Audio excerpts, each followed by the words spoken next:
here and the space here to explore all of that. So know that over the next 4 years, you may find out things about yourself that you had no idea that you knew about yourself. You may become something that you didn't know that you could be.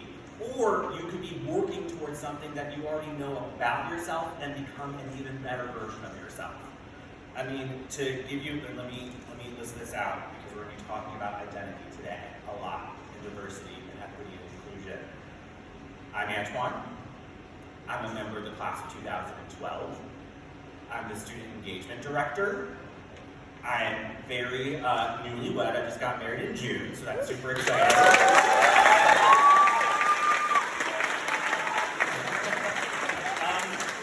I'm gay. I'm biracial.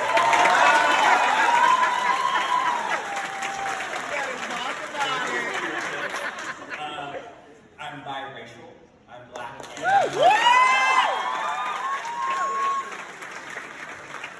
I'm in good health.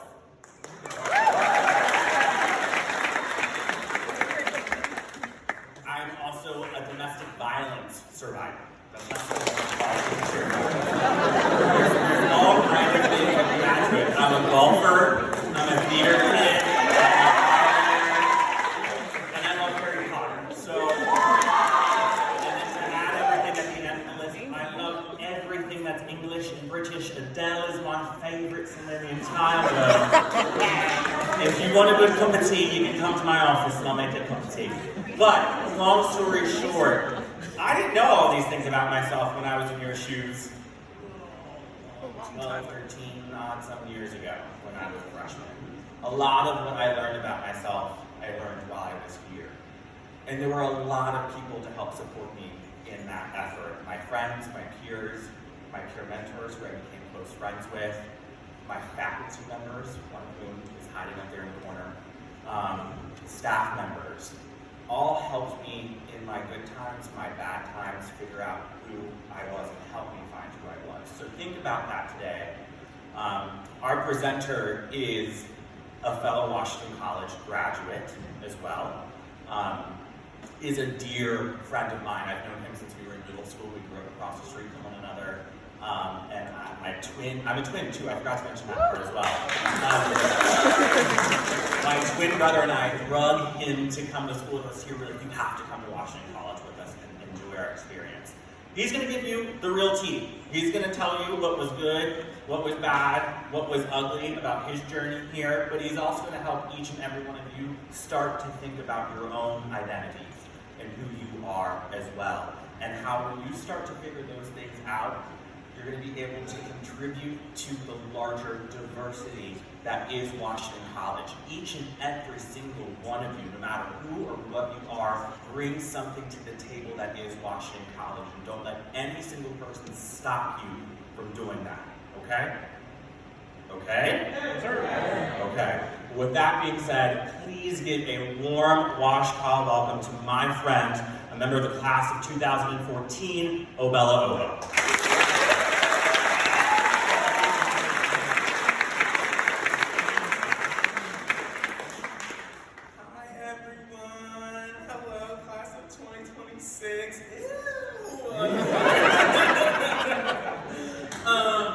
I'm going to be yelling out next slide, but you can hit the next slide.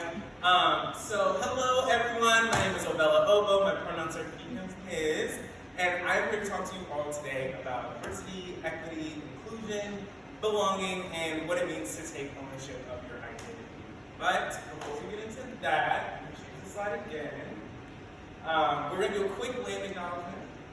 I think it's important to acknowledge the long-standing history that allows for our physical presence on this land, and to seek to understand our place within that history. So we are together today on what was formerly the Skyway land, and we give reverence to the broad and bountiful journey that brought us from there to you. Okay, next slide again. So I'm going to continue to introduce myself. My background is in mental health. When I graduated from this university, I studied clinical counseling psychology. I had minors in creative writing and music. And then I went on to get my master's in clinical psychology from Loyola University in Maryland, Baltimore, Maryland. And I graduated in 2017. While I was there, I studied in a variety of social impact spaces. So I worked for a low-income college prep program in the East Lincoln County called Obella. I was a camp counselor for a respite program for kids with behavioral disabilities called Camp Journey. I worked at the Family Crisis Center of Baltimore County in Dundalk, Maryland, which is a domestic violence shelter that serves both survivors and perpetrators, which was a really, really enriching experience. And then while I was in grad school, while I was in grad school, I took and then also TA for a diversity issues and psychology course that changed my life, but I will talk about that more later. Next slide. And then after I graduated from Obella, I joined Georgetown University in the Center for Multicultural Equity and Access as a program coordinator, which is a very small name for I did everything in that office. And then a cool component of that job was I got to do some direct DEI work, which is what I was really wanting to do, and I loved it, but I did not love doing it in higher ed. So I wanted to leave higher ed and do it in some other spaces. And so I transitioned to working as a DEI consultant or DEI specialist. I don't know who asked, it's a bunch of dumb names for just doing work. But I got to touch a lot of different like fields while I have been doing DEI work. So I helped earning play organizations, communications, media conglomerates, advertising companies, finance companies, business management companies, tech incubators, you name it. And I am saying all this not because I'm not like a big fan of the whole credential rundown, but I have learned a lot in this journey. And also subject matter wise, we're about to get really existential. And I don't want y'all to think I'm talking out of my ass. I know some of this shit. So we can go to the next slide. And actually to that point, I want to lay out a couple of ground rules. So common reactions to when we are talking about multiculturalism and identity can be resistance. And that resistance can show up as defensiveness, it can show up as denial, it can show up as just a disengagement. And also I feel y'all it's orientation, y'all are tired, y'all are doing a lot of stuff, you gotta meet people, it's a lot, right? And then it can also show up as shame. I think that's a really common reaction in this space, and that brings up a lot of anger, a lot of guilt, a lot of just exhaustion, already exhausted, right? And then, especially when we're gonna get into some of this systemic stuff, it can also bring out a lot of that hopelessness and helplessness, and I hear all of that. And so, all I am asking for while we are in this space as a baseline ground rule is that you replace judgment with curiosity, right? And that can be judgment for yourself, for other people, for the world, right? And that curiosity can be critical, right? I'm not an assume positive intent person, right? I assume no intent, right? Just pure wonder, right? And engagement. And if y'all can give me that, right? Whatever you walk out of here with is gonna be juicy, right? Cool. Next slide.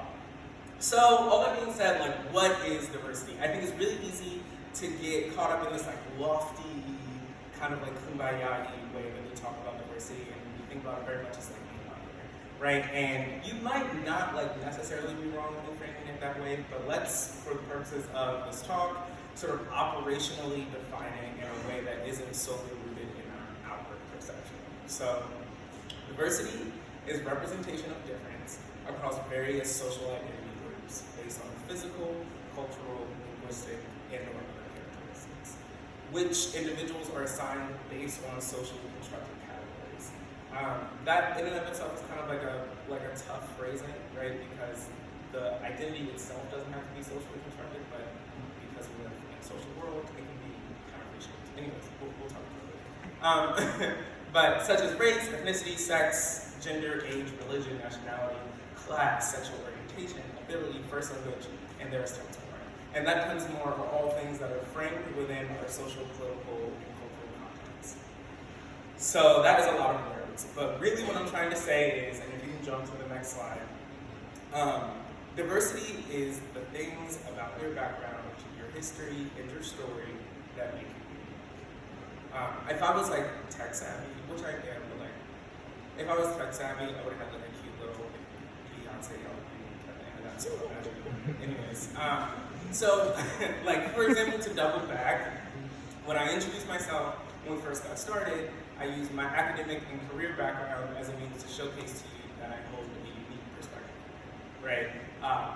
I want to talk about some other things that I'm going to bring to the space in hopes that it will ground you in what I'm trying to offer you with our continued time here. So you can jump to the next slide.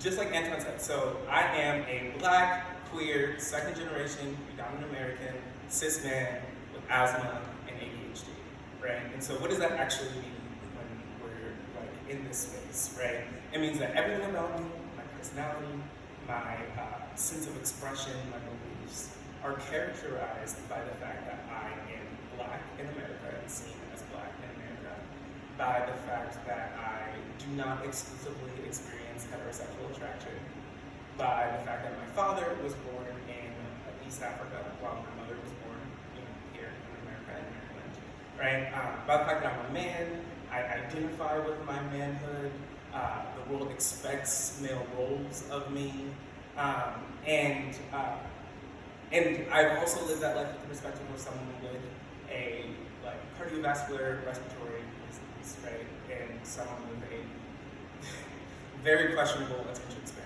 right? And those are the like ways that I frame myself when I see the world. That's how the world sees me. That's how I'm seen through the world. So identity exists intrapersonally, so within yourself, right? And interpersonally, because we live in a society where emphasis is placed on collective identity.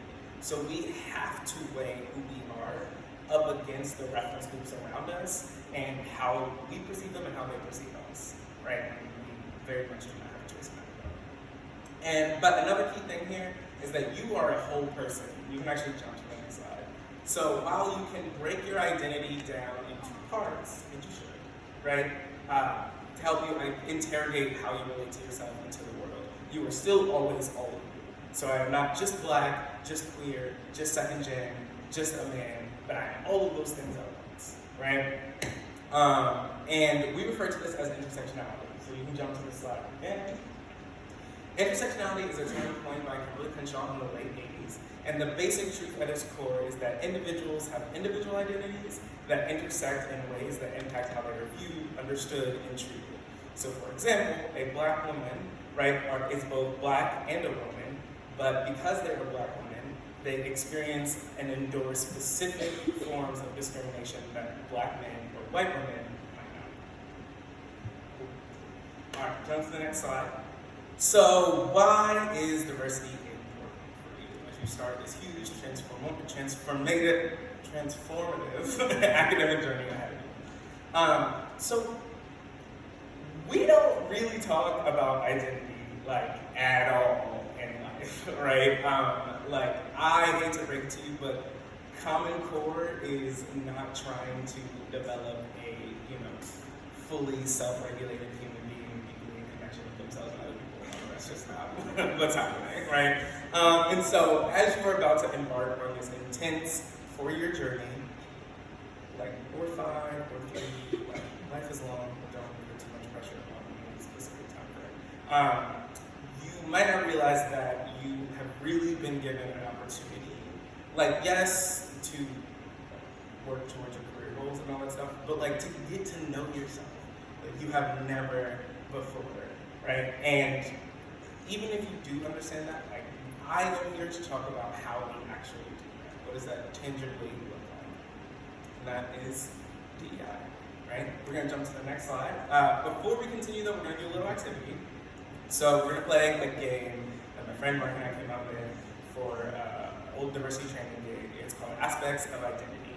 And it's just to get you here with me in your story, in your past, in your personhood, and yeah, so in a minute I'm gonna open up Slido, and you're gonna answer a series of multiple choice questions about your identities, and that will require some introspection about like, who you are, that we can kind of fire with me a little bit.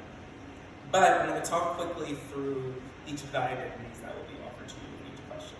So if you jump to the next slide. So the first one is race / ethnicity. And so For the purposes of our talk today, we will be operationally defining race as a social construct based on physical similarities within groups, but without an inherent physical or biological meaning. This concept of race is foundational to racism, the belief that human beings can be divided based on superiority of one race over another. And while we are pairing them together for the purposes of this exercise, this is also fundamentally different from ethnicity, which is defined by shared cultural heritage, nationality, religion, ancestry, history, homeland, language, dialect, ritual, or appearance. We'll also be talking about gender and gender expression. Gender is a range of characteristics pertaining to femininity and masculinity, and the differentiation between them. And depending on the context, this may include sex-based social structures like gender roles and gender identity. But much like race and ethnicity, gender is not fundamentally the same thing as biological sex, right? So for the purpose of this exercise, I'm just gonna have everyone think of it this way. Gender is between your ears, sex is between your legs, right? And even that is a wildly oversimplification of the actual truth, right? Next slide.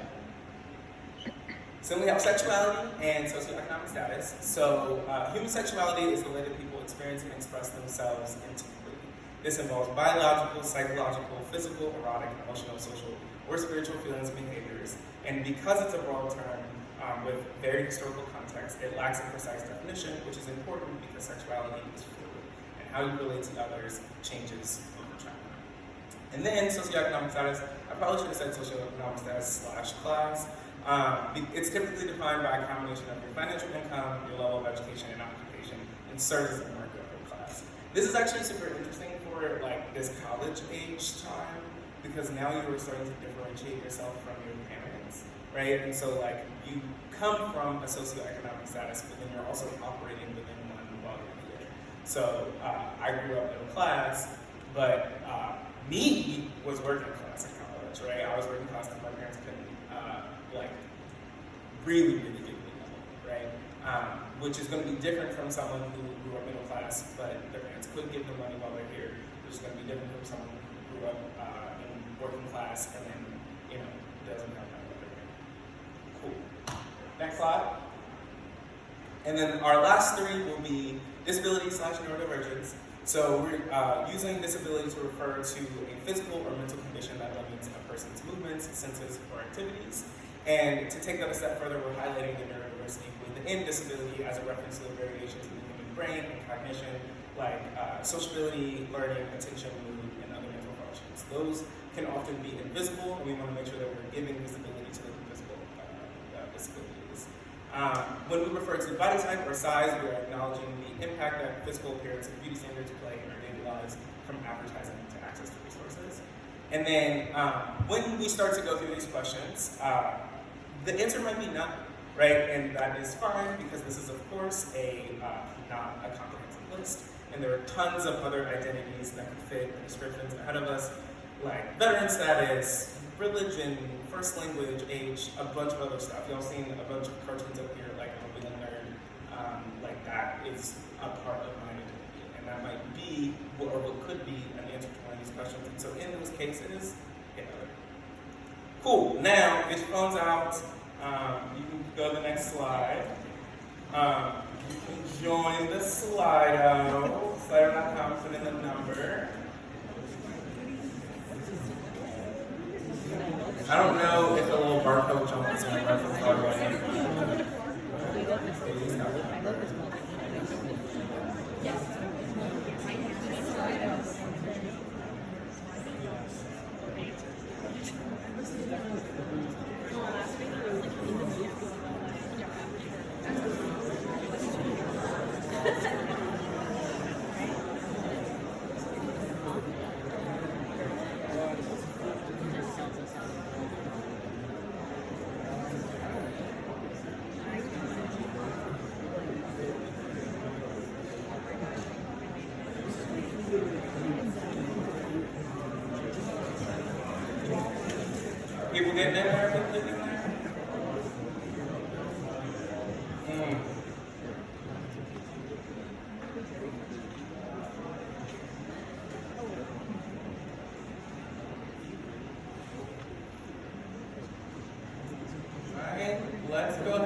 jump to the first question, and then I think it'll still have the code on the side if folks need to join as it goes. You can click next up there. Okay. It doesn't. I'll get my number. But this aspect of my identity, it's not presenting. Yeah.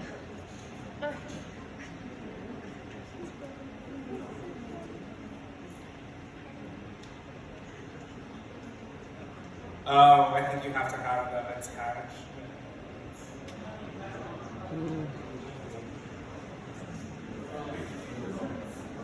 You can see him on the phone? Oh, it's lit. Okay, cool. We can go back to the presentation. We'll be out.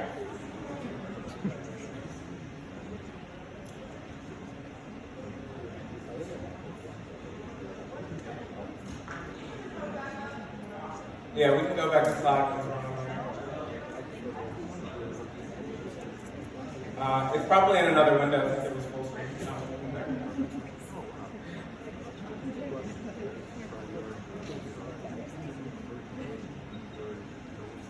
You do a little side swipe.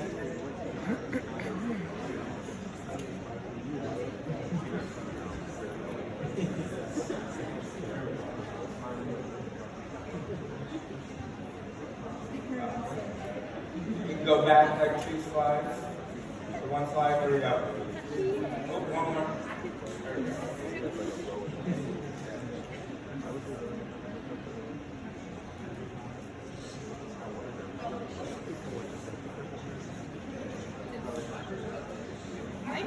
People got numbers?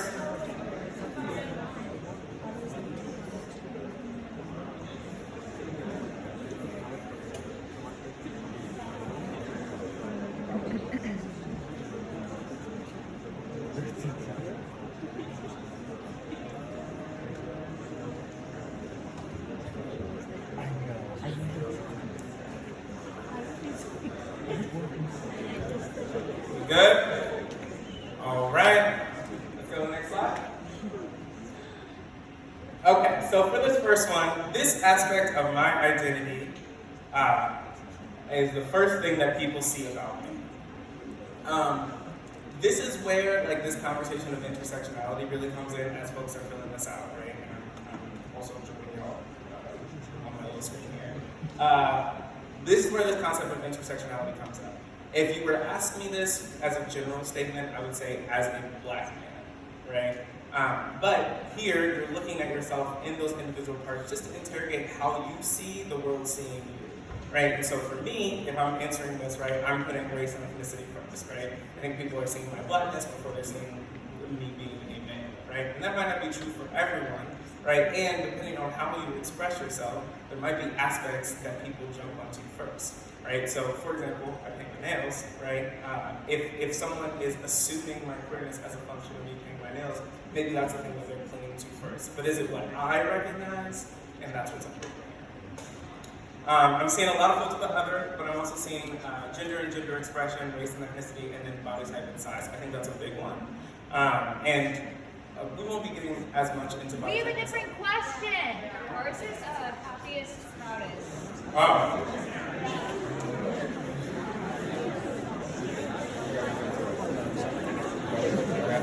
How about now? It's lit! Okay. And now it's going up. Okay. We're still saying race, ethnicity, gender expression really going. Okay. And again, body type and size really going. Okay. And of course, we're seeing less of some of our more invisible identities or less noticeable identities, like socioeconomic status. Though if someone here is, riding around in a Benz, maybe you're seeing socioeconomic status represented. And that does happen. So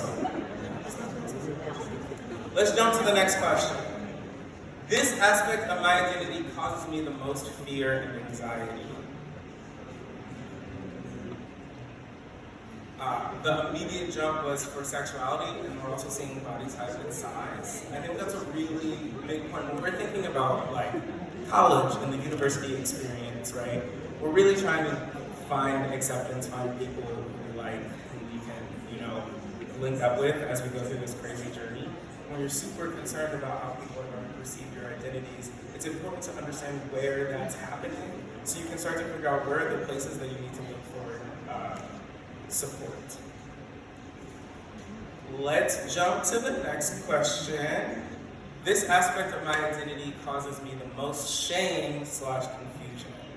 I think that's a little bit different from fear and anxiety, right? The fear and anxiety can be rooted in how you think people are going to treat you, right? Whereas shame and confusion can be rooted in how you understand yourself, right? We're seeing a lot of others. Again, we're seeing body type and size, and disability, which I think is a big one. I think it's hard for folks to claim that disability as like a proud aspect of their identity because the world is not very disability conscious. I don't know how much of walking around campus y'all have done yet, but this campus was made in the olden days, and it is not very accessible, right? And that can make it really difficult, right? It's so hard to get around. Yeah, exactly. Right, and that is something that we have to be more aware of so we can figure out how we can create more inclusion for folks as they're coming into spaces. Cool, let's jump to the next one. This aspect of my identity makes me feel the most privileged. I'm going to pause here because I know that privilege can be kind of like a sensitive topic to talk about. But I want us all to remember that we have privilege within our identities, all of our identities, right? And so, like, I might not have privilege as a Black person, but I do have privilege as a man.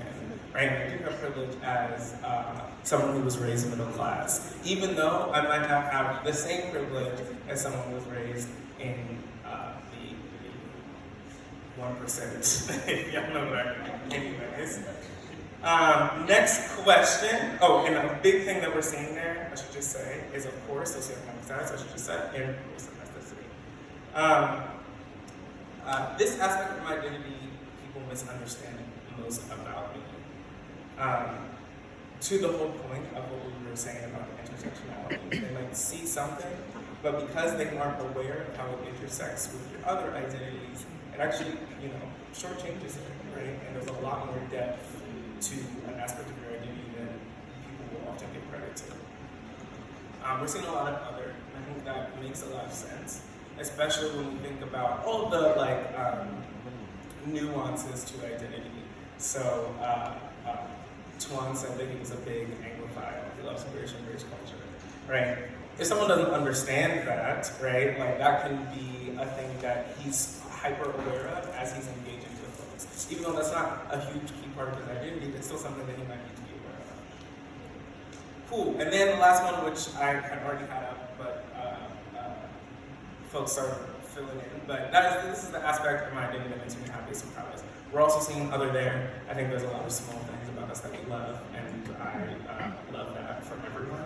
But then we're seeing everything is kind of up on here, but race, ethnicity, gender expression, body type and size, love your bodies at every size, and yeah, let's get back into the talk, to the rest of the PowerPoint. So I've obviously talked a little bit about my credentials, a little bit about my identity, and I'm going to dig more into it because I think in that vulnerability and openness is where we find insight, and that is the key ingredient to change, which we'll talk about later. But I grew up in Frederick County, Maryland, and for all intents and purposes, I lived a pretty privileged middle class upbringing. The Black middle class is murky at best, but on paper, my parents made good money, and while I've worked since I was young and I helped pay for college, if I did need it, then it helped.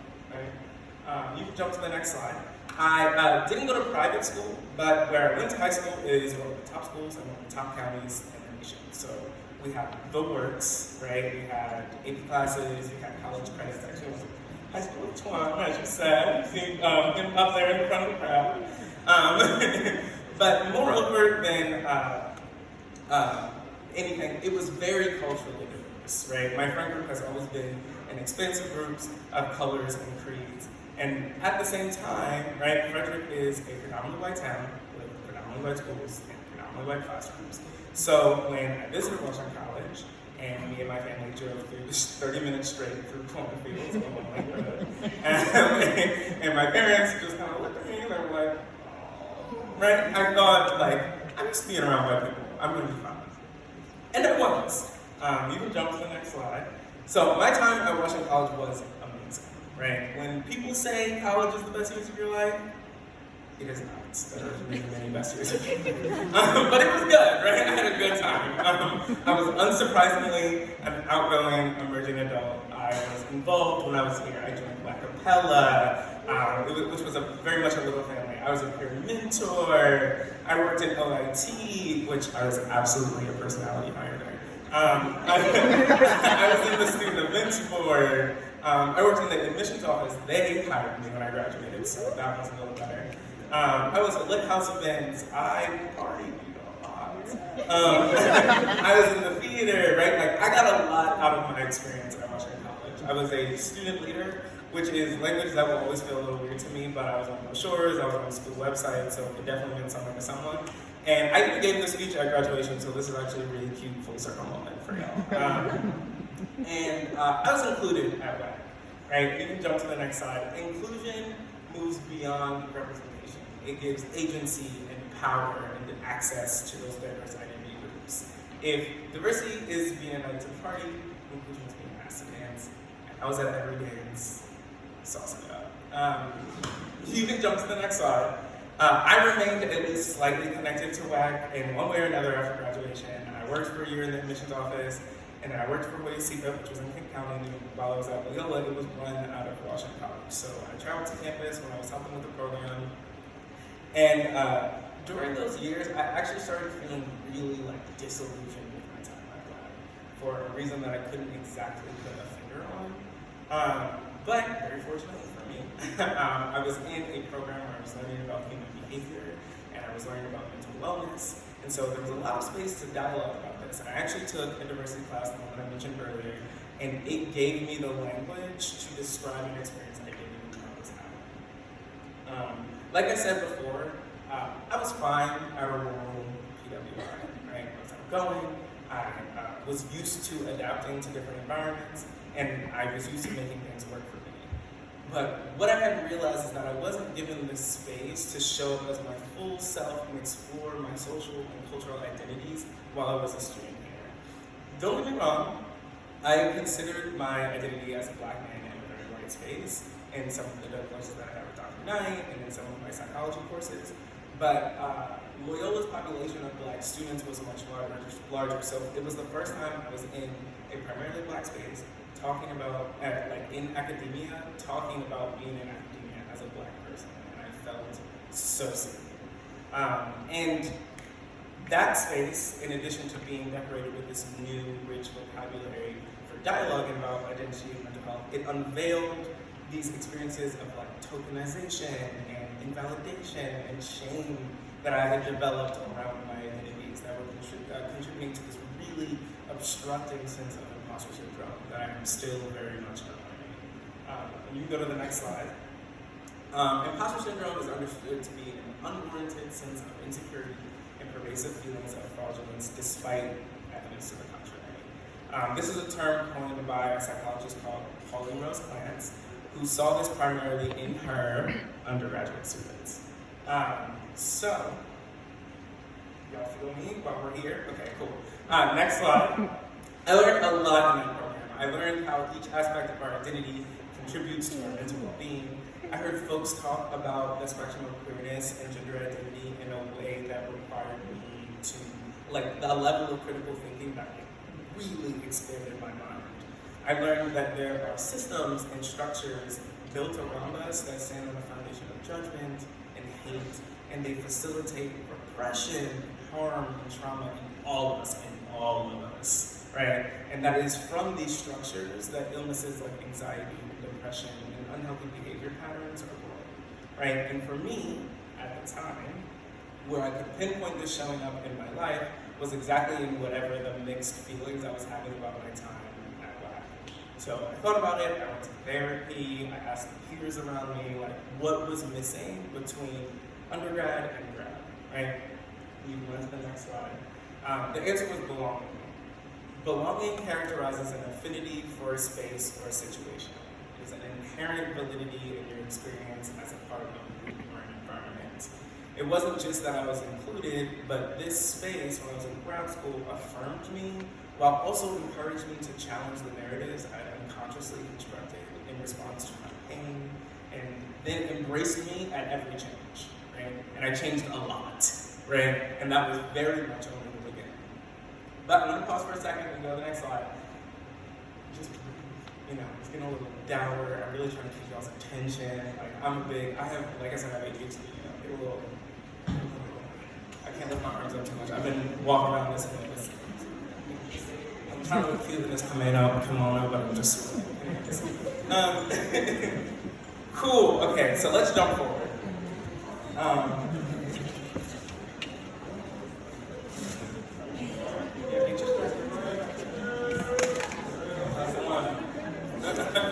All right, jump to the next slide. Okay, so let's make something very abundantly clear before we move forward. Y'all are at a very different Washington College than I was 8 years ago. First of all, this crowd. Okay, come on, Mosaic. Like, there are black people in this crowd. Come on. It's giving like city suburbs, right? City suburbs, and that is wild growth from an institution in rural Eastern Shore below the Mason-Dixon line. Like, this is genuine growth. Okay, you can go to the next slide. Secondly, as a socio-political culture, right, like we've changed substantially in the time since I walked across that line. Right, there is a much bigger collective consciousness around well-being and identity than there has ever been, and I absolutely love that for y'all. But when we talk about equity, this is where this plays a role. So if you can jump to the next slide. Equity ensures that everyone gets the support they need rather than just everyone getting support, right? And it is in the pursuit of a genuine justice that removes the barriers to achievement, and where that is eradicated, and that connection is where universities like Washington College have made strides for the better. Right? I don't know if y'all been aware yet about the Asterisk project, but because I'm probably here sort of reconciling the racial history of the area, right? And that was not happening when I was at Washington College, right? We might have teased conversations like that, amongst peers, but it being a collective university conversation, that is in fact in a pursuit towards a genuinely equitable environment, right? And you can jump to the next slide. And so third, most importantly, y'all, right, are different, right? And everyone is special to me, right? But y'all are different. And there's a lot that I think contributes to that, but a big thing is that y'all are on social media. And yes, doom scrolling on a pocket-sized flashlight is not necessarily the best thing for you at all times. But, right, there is a ability for connective thought and an openness to what's out there in the world that y'all have that we didn't have. But I think that makes things a lot different, makes things a lot richer. Cool. So jump forward. Fast forward to my time at Georgetown. I was in the Office of Student Equity and Inclusion, was program coordinator at the CMEA. Georgetown is very similar to Washington College. It's small, everyone knew each other. There was lots of opportunities to interpersonally connect with faculty and staff. It was obviously in a dense populated city, but because of gentrification and gatekeeping, it was actually pretty isolated from the larger part of the district. And frankly, just because I think we should say it because y'all know how people be, the experience isn't substantially different just because it's considered an elite institution, right? The students still struggle, the professors aren't perfect. It's just as fallible and as indelible as any other university, just looking online. And for all that to this day, I love that job. I miss that job. Why? Okay? This new generation, each and every one of y'all in this crowd, Echo might be on the age of 17 to 20-ish, maybe 21, 22, 50, right? Y'all are fucking amazing, y'all. Y'all are, I don't even personally know you, I would love to, right? But I know it is true. I know, y'all are amazing. And specifically in this moment, I'm going to talk to my black folks, my students of color, my queer students, my queer queer students of color, the students who are already well aware of their difference, right? Y'all are so powerful, okay? You have genuinely no idea, and I know you won't believe me, but I'm right. And if I can convince you of anything before I leave this stage, I hope it is that like you can access that power by using this amazing opportunity of this time that you're here in college to become the most authentic version of yourself.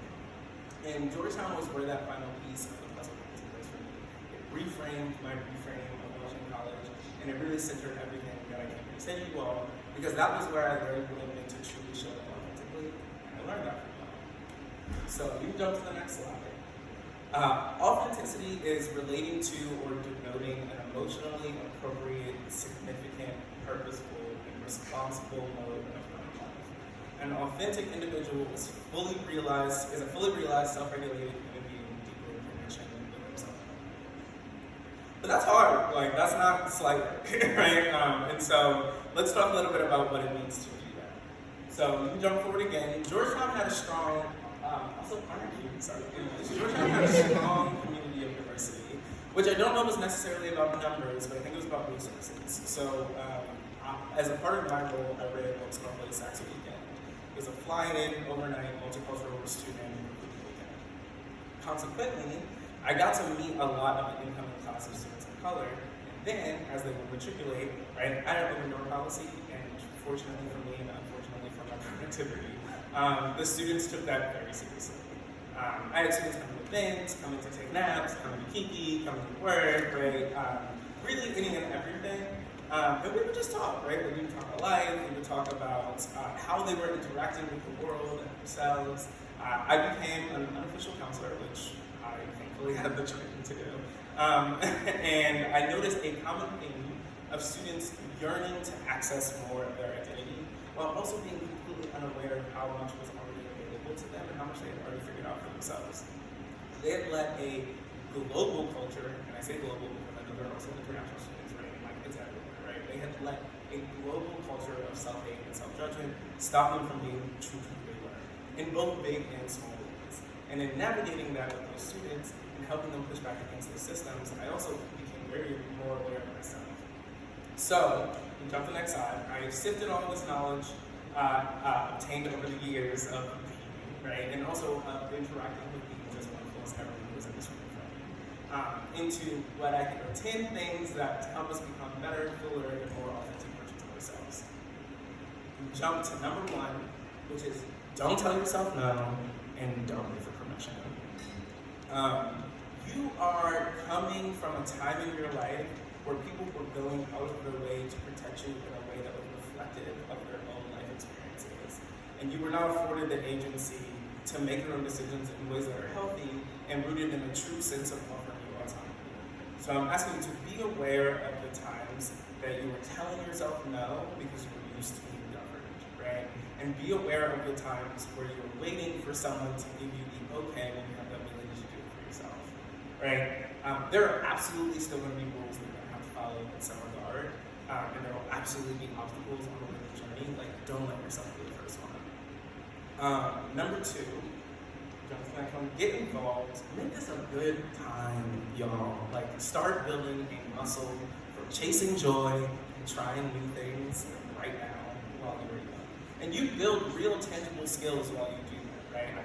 So to this day, I use my event planning skills from doing SCB and my project management. I use my admissions ambassador skills when I'm doing my sales and marketing and branding. I use my peer mentor skills and my leadership roles. I use my OIT skills, like when I remember to turn things on and off again before I say there's a problem. And when I am trying to use my bright personality to do with not doing a lot of work, which is important skills to have, right? And moreover than the capitalist success, right? Learn what you like and don't like, right? Learn how the communities associated with the things that you like behave and what they might be missing to be more inclusive and create a stronger sense of belonging. And don't limit yourself. Like, yes, get good grades, work hard, pace yourself, right? But do it all. One of my biggest regrets about Washington College is that I refused to join the BSU, right? The Black Student Union. And I refused to join the BSU because this kooky white lady, in my opinion, was the one who kept telling me that I needed to join. Right? And I was like, I have Black friends on this campus, I don't know who this lady is, and I don't know why she's trying to tell me about what I'm going to do, so I'm going to do it. Right? And then I went to grad school, and I was in a primarily Black group, right? And it was the most gratifying experience that I had ever had. Right? And so do the things even when you're like, I don't know, right? Like give it a shot, like just to see how you feel about it. And also, you can change your mind, right? And you should often, right? So try it, and if you don't like it, change your mind. Jump to the next one. Number 3, use your resources, okay? Ask for the things you need from people who need it. Something I need everyone to understand, and like this is the most important thing. Well, that's not the most important thing, but this is very important, right? Y'all paid to go here, okay? Someone pays for you to go here, right? Be it the state, your parents, yourself, right? This is a service. You have a responsibility to use it, right? And you have a responsibility to ask the things that you need from them, right? Maybe just try, you know? Maybe to use them so that you know how to demand more of them.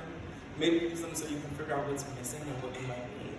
Like, talk to your professors, dog. Like, they are professionals in the field, and they might not be perfect, but how will you be able to find out and talk shit to your friends if you don't actually engage with them? Go to the counseling center, and I'm gonna literally next week, I'm gonna talk about that. Use the career center for everything from a campus job to the future. If you're a student leader on, actually, really quickly, if you are a student leader on campus who is in like a member of one of the affinity groups, can y'all just like stand up really quickly? Go in, like, yeah, there we go, in the back, there they are. These are your people, right? Talk to them, right? Get to know like how they're going about their experience, what you can gather from them, all of that stuff.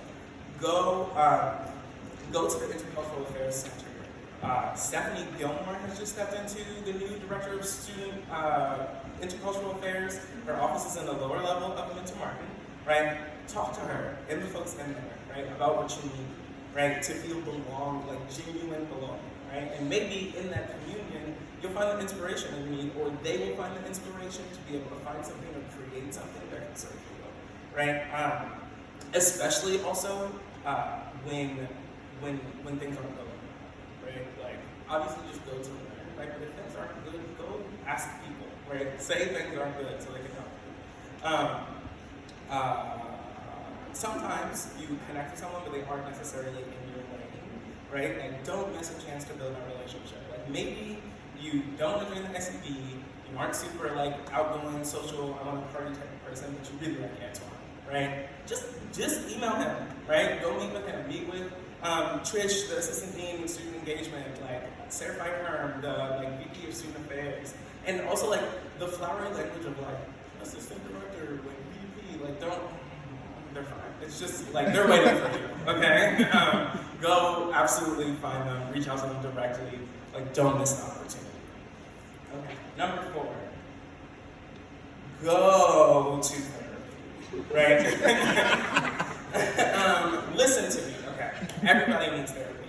And I like to use this comparison, even though, like, I'm actually not sure that, like, anthropologically it's an accurate retelling of human history, but it's fine. Okay, so, before dentistry was invented as a practice, everybody had cavities, right? And everybody had cavities because nobody was checking for cavities, and everybody was eating the same shit, right?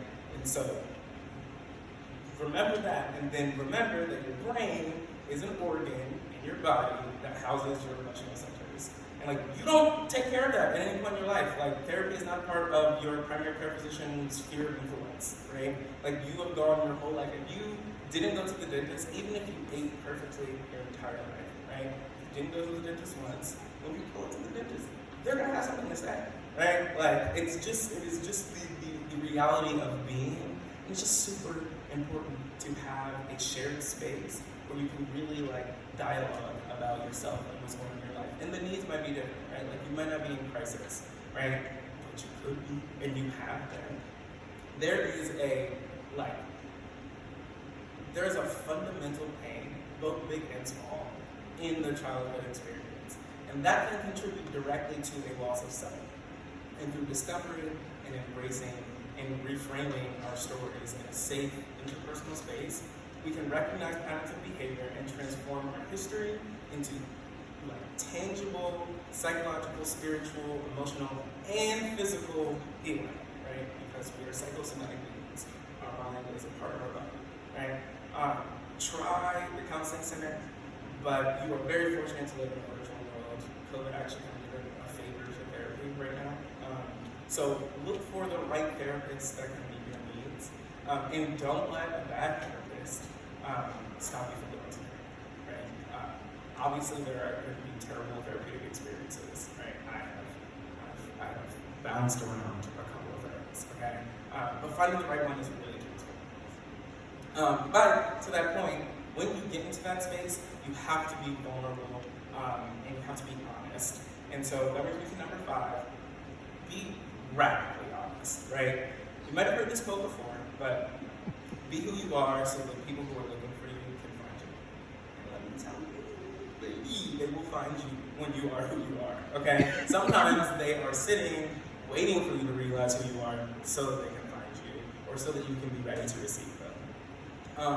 When I was at Georgetown, as I started talking to more students, I became increasingly aware that it was important for me to talk about myself as a queer man around them. I came out, which is a messy concept, but that's a concept. I came out to my friends and to my partner and myself very shortly after graduate school. I was navigating, it was a process of genuine radical honesty. I was navigating in very conscious ways the systems of internalized homophobia and internalized patriarchal values that were wrapped up in my queer identity. My partner is a woman. I'll say that and that also made me feel some conflicting feelings about how much space I was going to be allowed to take up in the community. But in speaking with so many students, I realized that by allowing myself to be very vocally queer, freed them from their own self-imposed burdens of insecurity and invalidation that they had created for themselves. And that does not mean necessarily saying that my queerness is queerness. Though if that was true, that would be amazing, right? I'm saying that in a space that I have the power to curate, if they understood me as a man who embraced queerness in a world that does not embrace queerness, especially when I didn't have to because it wasn't likely to see my queerness, then they could perhaps embrace the parts of themselves that will not always be easy for others to hold here as well. And to that point, we go to the next slide. Be a safe space for others, right? I was proud to be able to offer a space for folks to be themselves. But the unfortunate reality was that they often felt like there were only a few spaces where they had that freedom. Now, this can be tricky, right? Because just because a space is safe doesn't mean folks will be brave there. And I'm not making an argument about my time at Black, right? There were opportunities where I likely could have pushed or even fought for my needs to have been met that might have curbed some of the feelings of resentment that I harbored in years past that I didn't take advantage of, right? And then this is where the radical honesty becomes valued, because if we've created a radically honest environment, we've signaled that vulnerability and softness and concern is welcome, right? And if you can offer that in your clubs, in your classes, in your social groups, right? Wherever you can, as folks start experiencing the freedom to come as they are, it will cascade into a community of acceptance. And at the same time, right, just because the conditions are safe doesn't mean that it's not possible for people to stay there. And so here's one of the biggest lessons of them all. Jump to the next slide. Things can be both, right? A true marker of your maturity as you learn and grow throughout the years ahead of you, and this is, I'm talking into adulthood, this is an ongoing process, right?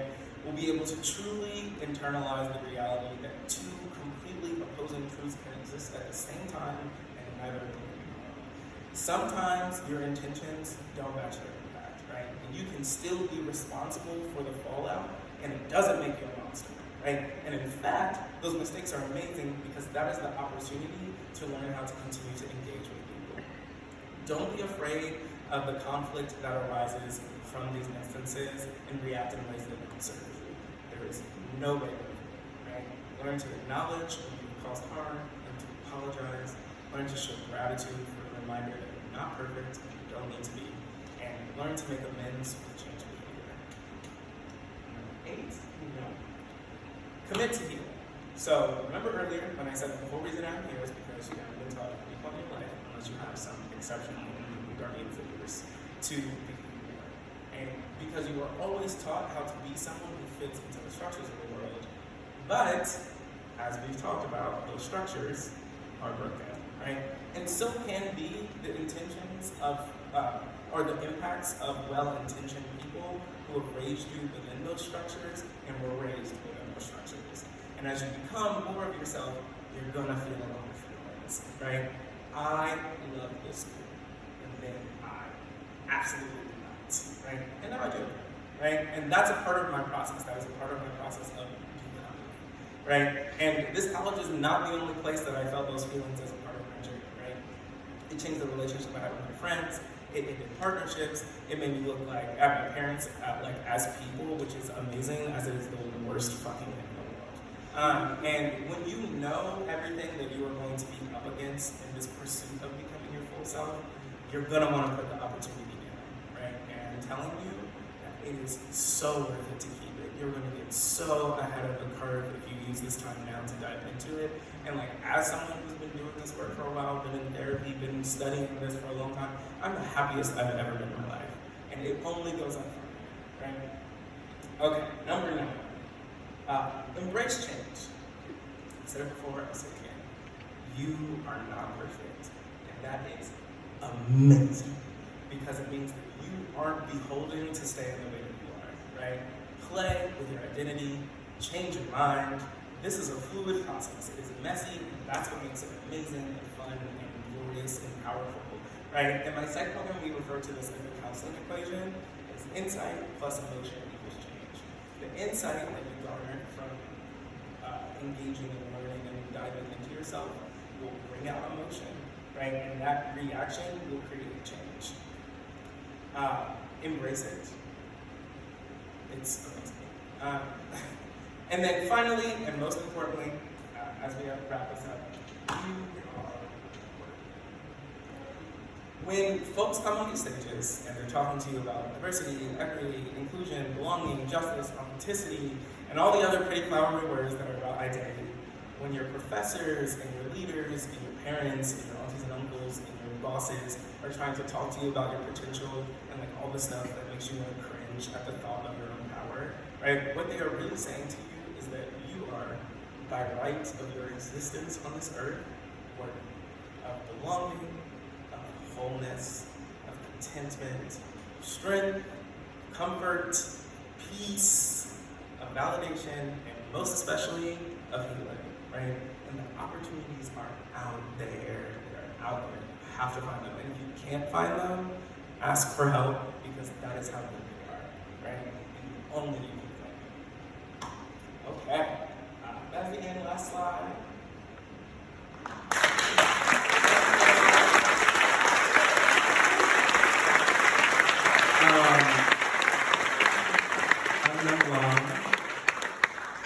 I'm an alum, obviously, so like I genuinely want to get to know y'all. So if like y'all want to reach out, like life is crazy and y'all are starting school, but reach out, we'll find time to connect, get on calls and FaceTime, whatever. Like follow me on the things, LinkedIn, Instagram. I got a little newsletter because I'll be talking about some stuff. But thank y'all so much, and like take advantage of this opportunity. Like when I say y'all are amazing, I mean y'all are amazing. Like main character energy amazing. Like anyone who tries to tell you otherwise is blatantly incorrect. You should look at them and try